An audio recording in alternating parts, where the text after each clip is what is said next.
Managing a project through Quantivia can be explained in the following flowchart. The first step is to create a project.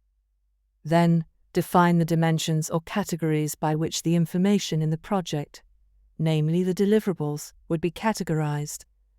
Defining the deliverables codes themselves is done on a deliverable by deliverable base. In conjunction with the deliverables, these clearly define where a deliverable fits in a complete project.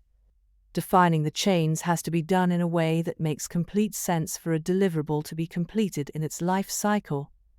The control points in a chain, or the chain links, as we are them, have to be chronological, auditable, unambiguous, and easily understandable. Once the deliverables have been created, the chains need to be assigned to the deliverables, and then each link in the chains has to be given a date. Parallel to this, the structure of your budget should be defined, and that, in conjunction with your deliverables, would give you a reconciliation exercise with your top to bottom and bottom to top budgeting. Once this is all done and the schedule has been assigned, you can lock your budget.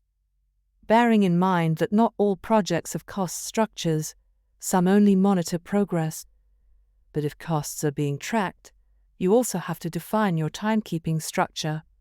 Bing it on a deliverable by deliverable base, or as more commonly used in big projects, a structured way, as would typically be defined in a company's ERP system. Once these 3 points have been achieved, we can move into the control phase. Take note that during these 1 to 10 phases as defined here, we are in the defined phase of the project.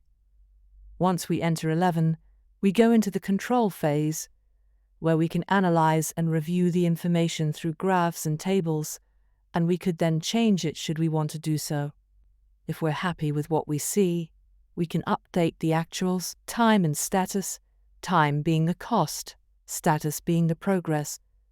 This goes back to be not analyzed through standard publishing, and if changes do arise, a standard change is opened and managed by the change management module.